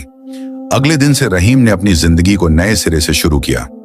उसने बादशाह से मिली जमीन पर खेती शुरू की। उसने कुछ मजदूर रखे और अच्छी फसल उगाई। उसकी मेहनत रंग लाई और फसल बहुत अच्छी हुई। रहीम ने अपनी कमाई का एक हिस्सा हमेशा गरीबों में बांटा। उसने गांव में एक छोटी मस्जिद बनवाई जहां लोग नमाज पढ़ सकें। उसने एक कुआं भी खुदवाया ताकि लोगों को साफ पानी मिल सके। उसने गरीब बच्चों की पढ़ाई का खर्च उठाया और बीमार लोगों की दवा का इंतजाम किया। लोग रहीम की बहुत इज्जत करने लगे। वह कहते, रहीम सच में एक नेक दिल इंसान है। उसे दौलत मिली लेकिन वह गरूर में नहीं आया। वह गरीबों की मदद करता है। कुछ महीने गुजर गए। रहीम की जिंदगी अब बहुत अच्छी चल रही थी। उसका घर अच्छा बन गया था। बच्चे स्वस्थ और खुश थे। सकीना भी खुश थी। लेकिन रहीम कभी अपनी असली दौलत, अपने नेक दिल को नहीं भूला। एक रात की बात है। पूर्णिमा का चांद आसमान में चमक रहा था। तारे जगमगा रहे थे। रहीम अपने घर की छत पर बैठा था और आसमान को देख रहा था। वह अल्लाह का शुक्र अदा कर रहा था। अचानक उसे आसमान में एक अजीब सी रोशनी दिखाई दी। वह रोशनी पास आती जा रही थी। रहीम ने ध्यान से देखा। वह कोई पंछी था जो उड़कर आ रहा था। जैसे जैसे वह पास आया, रहीम की आंखें फटी की फटी रह गईं। वह मोर झरी था, वही सुनहरे पंखों वाला मोर जिसने रहीम को पहला तोहफा दिया था। मोर छत पर उतरा। उसके पंख चांदनी में ऐसे चमक रहे थे जैसे हजारों हीरे जगमगा रहे हों। मोर ने अपनी बड़ी बड़ी आंखों से रहीम को देखा और मुस्कुराया।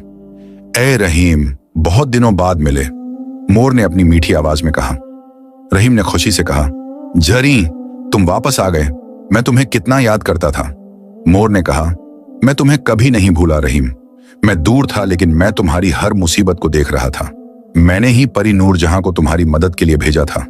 रहीम ने कहा, मैं तुम्हारा और परी नूरजहां का बहुत शुक्रगुजार हूं। उसने मुझे वह शीशा दिया जिसने मेरी जिंदगी बदल दी। मोर झरी ने कहा, तुमने उस शीशे का सही इस्तेमाल किया। तुमने सच्चाई के साथ खड़े रहे और सब्र किया। मुझे तुम पर बहुत फख्र है। रहीम ने विनम्रता से कहा, मैंने तो बस वही किया जो सही था। मोर झरी ने आगे कहा, रहीम, मैं आज तुम्हें आखिरी मुलाकात के लिए आया हूं। परियों के बादशाह ने मुझे बहुत दूर एक और मिशन पर भेजा है। शायद हम फिर कभी ना मिल सकें। रहीम की आंखों में उदासी आ गई। तुम जा रहे हो? फिर कब वापस आओगे? मोर ने कहा, शायद कभी नहीं, लेकिन मैं जाने से पहले तुम्हें एक आखिरी तोहफा देना चाहता हूं। यह तोहफा परियों के बादशाह की तरफ से है, तुम्हारी नेकी और सच्चाई का इनाम। यह कहकर मोर झरीन ने अपने पंखों को फैलाया। एक सुनहरी रोशनी निकली और उस रोशनी में से एक छोटा सा बीज प्रकट हुआ। वह बीज चमक रहा था और उससे एक अजीब सी खुशबू आ रही थी। मोर ने वह बीज रहीम को दिया और कहा, यह एक जादुई बीज है। इसे अपने आंगन में बो दो। हर रोज इसे पानी देना और इसकी देखभाल करना। जल्द ही इससे एक पेड़ उगेगा। यह कोई साधारण पेड़ नहीं होगा। इस पेड़ पर साल में एक बार सोने के फल लगेंगे, लेकिन ध्यान रखना, ये फल सिर्फ उतने ही होंगे जितनी तुम्हें जरूरत होगी। अगर तुमने लालच किया और जरूरत से ज्यादा मांगा तो पेड़ सूख जाएगा। रहीम ने बीज को अपनी हथेली पर रखा। बीज बहुत हल्का था, लेकिन उसमें एक अजीब सी ताकत महसूस हो रही थी। मोरझरी ने आगे कहा, और हां, एक बात का खास ध्यान रखना, इस पेड़ के फलों का एक हिस्सा हमेशा जरूरतमंदों में बांटना। जितना तुम देते रहोगे उतना ही तुम्हें मिलता रहेगा, लेकिन अगर तुमने सिर्फ अपने लिए रखा और किसी को नहीं दिया तो पेड़ फल देना बंद कर देगा। रहीम ने कहा, मैं वादा करता हूं कि मैं हमेशा जरूरतमंदों की मदद करूंगा। मैं कभी लालच नहीं करूंगा। मोरझरी ने खुश होकर कहा, मुझे पता है कि तुम अपना वादा निभाओगे। तुम्हारा दिल सोने से भी ज्यादा कीमती है रहीम। अल्लाह तुम्हें हमेशा खुश रखे। फिर मोरझरी ने अपने पंख फैलाए। उसने आखिरी बार रहीम को देखा और कहा, खुदा हाफिज ए नेक दिल इंसान, तुम्हें याद रखूंगा। रहीम की आंखों में आंसू आ गए। खुदा हाफिज झरी, तुम्हें भी हमेशा याद रखूंगा। मोरझरी ने अपने पंख फड़फड़ाए और उड़ गया। वह आसमान में ऊपर और ऊपर जाता रहा। उसके सुनहरे पंख चांद की रोशनी में चमक रहे थे। कुछ ही पलों में वह एक टूटते तारे की तरह दिखने लगा और फिर वह नजरों से ओझल हो गया। रहीम बहुत देर तक आसमान को देखता रहा। फिर उसने उस बीज को देखा जो उसके हाथ में था। उसने तय किया कि सुबह होते ही वह इसे बो देगा। अगली सुबह रहीम जल्दी उठा। उसने फज्र की नमाज पढ़ी और फिर अपने आंगन में एक अच्छी जगह चुनी। उसने वहां मिट्टी खोदी और बीज को बो दिया। फिर उसने पानी डाला और दुआ की, या अल्लाह, इस बीज को बरकत दे। इससे जो पेड़ उगे वह हमेशा फलता फूलता रहे और मुझे इतनी ताकत दे कि मैं हमेशा जरूरतमंदों की मदद कर सकूं। आमीन। कुछ ही दिनों में एक छोटा सा पौधा उगा। रहीम ने उसकी बहुत देखभाल की। हर रोज उसे पानी देता, उसके आसपास की खरपतवार साफ करता। पौधा तेजी से बढ़ने लगा। 1 महीने में वह पौधा एक छोटे पेड़ में बदल गया। उसकी पत्तियां हरी और चमकदार थीं। उसकी टहनियां मजबूत थीं। पेड़ बहुत खूबसूरत लग रहा था। 3 महीने बाद पेड़ पर फूल आने लगे। वे फूल बहुत ही खूबसूरत और महकदार थे। उनकी खुशबू पूरे आंगन में फैल गई। सकीना और बच्चे रोज पेड़ के पास आकर उसे देखते और खुश होते। और फिर 6 महीने बाद वह दिन आया जब पेड़ पर फल लगे। लेकिन यह कोई साधारण फल नहीं थे, ये सोने के फल थे। हर फल इतना चमक रहा था जैसे वह सूरज का टुकड़ा हो। पेड़ पर पूरे 20 फल लगे थे। रहीम ने फलों को गिना। 20 फल, ये बिल्कुल उतने ही हैं जितने हमें इस साल की जरूरतों के लिए चाहिए। उसने एक फल तोड़ा। फल हाथ में बहुत भारी था। यह शुद्ध सोने का बना हुआ था। रहीम ने उसे शहर में जाकर बेचा। उसे बहुत अच्छी कीमत मिली। रहीम ने मोरझरियों की बात याद रखी। उसने फलों का आधा हिस्सा अपने परिवार के लिए रखा और आधा हिस्सा गरीबों में बांट दिया। उसने गांव के गरीब परिवारों को खाना खिलाया, उनके बच्चों को कपड़े दिए, बीमारों की दवा का इंतजाम किया। और जैसा कि मोरझरी ने कहा था, अगले साल पेड़ पर फिर से उतने ही फल आए जितनी रहीम को जरूरत थी। और हर साल यही होता रहा। रहीम की जिंदगी अब पूरी तरह बदल चुकी थी। वह गांव का सबसे इज्जतदार और प्यारा इंसान बन गया। लोग उसे नेक दिल रहीम कहकर बुलाने लगे। उसका घर हमेशा जरूरतमंदों के लिए खुला रहता था। कोई भूखा उसके दरवाजे से खाली हाथ नहीं जाता था। उसके बच्चे भी बड़े होकर बहुत नेक और समझदार बने। अली ने आलिम बनने का फैसला किया और लोगों को दीन सिखाने लगा। हसन ने डॉक्टरी पढ़ी और गांव में मुफ्त इलाज करने लगा। फातिमा ने बड़ी होकर एक नेक घर में शादी की और अपने शौहर के साथ मिलकर अनाथ बच्चों की परवरिश की। सकीना भी बहुत खुश थी। वह हमेशा अपने शौहर का साथ देती और गरीब औरतों की मदद करती। उधर करीम साहूकार की कहानी बहुत अलग थी। उसे 5 साल की कैद हुई। कैद खाने में उसे बहुत तकलीफें उठानी पड़ी, लेकिन वहीं उसे अपनी गलतियों का एहसास हुआ। उसने तौबा की और अल्लाह से माफी मांगी। जब 5 साल बाद वह कैद से छूटा तो वह बिल्कुल बदल चुका था। उसकी आंखों में अब वह लालच नहीं था, बल्कि एक पछतावा और विनम्रता थी। वह सीधे रहीम के घर गया। रहीम दरवाजे पर खड़ा था। जब उसने करीम को देखा तो पहचान गया। करीम ने रहीम के पैरों पर गिरकर कहा, रहीम भाई, मुझे माफ कर दो। मैंने तुम्हारे साथ बहुत जुल्म किया। मैंने तुम्हारा पंख चुराया, तुम्हारी जिंदगी बर्बाद करने की कोशिश की। मैं बहुत शर्मिंदा हूं। रहीम ने करीम को उठाया और गले लगा लिया। भाई करीम, मैंने तुम्हें बहुत पहले ही माफ कर दिया था। अल्लाह माफ करने वाला है तो मैं कौन होता हूं नाफरमानी करने वाला। आओ, अंदर आओ। करीम की आंखों में आंसू आ गए। उसने कभी सोचा नहीं था कि रहीम इतना बड़ा दिल रखेगा। रहीम ने करीम को खाना खिलाया, उसे कुछ पैसे दिए ताकि वह अपनी जिंदगी नए सिरे से शुरू कर सके। करीम ने उसके बाद एक छोटी सी दुकान खोली और ईमानदारी से काम करने लगा। उसने फिर कभी किसी के साथ बुराई नहीं की। वह हमेशा रहीम का शुक्रगुजार रहा। शमीम भी बदल गई थी। उसने अपनी गलतियों से सीखा और एक नेक औरत बन गई। वह अक्सर सकीना के पास आती और उससे अच्छी बातें सीखती। साल गुजरते गए। रहीम बूढ़ा हो गया। उसके बाल सफेद हो गए और चेहरे पर झुर्रियां पड़ गईं, लेकिन उसका दिल अब भी जवान था। वह अब भी जरूरतमंदों की मदद करता था। एक दिन वह अपने आंगन में उस पेड़ के नीचे बैठा था जो मोर झरी के बीच से उगा था। पेड़ अब बहुत बड़ा और घना हो गया था। उसकी छाया में बैठना बहुत सुकून देता था। रहीम आसमान को देख रहा था और अपनी पूरी जिंदगी के बारे में सोच रहा था। वह मुस्कुरा रहा था। अल्लाह ने मुझ पर बहुत करम किया, उसने खुद से कहा। मैं एक गरीब चरवाहा था, लेकिन अल्लाह ने मुझे इतना कुछ दिया। नेक बीवी, अच्छे बच्चे, इज्जत, दौलत। लेकिन सबसे बड़ा तोहफा जो मुझे मिला वह था एक साफ दिल और नेक नियत। उसने पेड़ को छुआ। शुक्रिया जरी, तुमने मुझे सिर्फ दौलत नहीं दी बल्कि जिंदगी जीने का सही तरीका सिखाया। उसी वक्त एक छोटा पंछी पेड़ पर आकर बैठा और मीठी आवाज में चहकने लगा। रहीम को लगा जैसे वह पंछी मोर झरियों का पैगाम ला रहा हो। सकीना बाहर आई। क्या सोच रहे हो? रहीम ने मुस्कुराकर कहा, बस ये सोच रहा हूं कि जिंदगी कितनी खूबसूरत है जब इंसान सच्चाई और नेकी के साथ जीता है।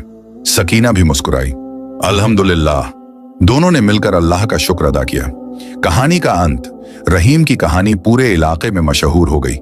लोग अपने बच्चों को रहीम की कहानी सुनाते और कहते, देखो बच्चों, यह है असली दौलत, एक साफ दिल, नेक नियत और दूसरों की मदद करने का जज्बा। सोना चांदी तो आता जाता रहता है, लेकिन नेकी हमेशा साथ रहती है। और वह पेड़ जो मोर झरी के बीच से उगा था आज भी उसी जगह खड़ा है। हर साल उस पर सोने के फल लगते हैं और रहीम की औलाद आज भी उन फलों को जरूरतमंदों में बांटती है, क्योंकि असली खुशी देने में है, लेने में नहीं। और असली दौलत दिल की सफाई है, तिजोरी की भरमार नहीं, सबका। इस कहानी से हमें यह सबक मिलता है। 1. निस्वार्थता। रहीम ने बिना किसी लालच के मोर की मदद की। अल्लाह ने उसकी नेकी का सिला दिया। 2. सब्र और तवक्कुल। जब रहीम की मुसीबत आई तो उसने सब्र किया और अल्लाह पर भरोसा रखा। 3. सच्चाई की जीत। रहीम हमेशा सच के साथ खड़ा रहा। आखिरकार सच्चाई की जीत हुई। 4. लालच का अंजाम। करीम ने लालच किया और सब कुछ खो दिया। लालच हमेशा बर्बादी लाता है। 5. माफी की अजमत। रहीम ने करीम को माफ कर दिया। माफ करना बड़प्पन की निशानी है। 6. नेकी का बदला नेकी। रहीम ने हमेशा जरूरतमंदों की मदद की। अल्लाह ने उसे और भी ज्यादा दिया। खात्मा। प्यारे दोस्तों, ये थी जादुई मोर और चरवाहे की किस्मत की कहानी। उम्मीद है कि यह कहानी आपको पसंद आई होगी और इससे आपको कुछ सीखने को मिला होगा। याद रखिए, दुनिया की असली दौलत सोना चांदी नहीं, बल्कि एक साफ दिल, नेक इरादे और दूसरों के लिए मोहब्बत है। अगर आपके पास यह है तो आप दुनिया के सबसे अमीर इंसान हैं। अल्लाह हम सबको रहीम जैसा साफ दिल और नेक नियत अता फरमाए। आमीन।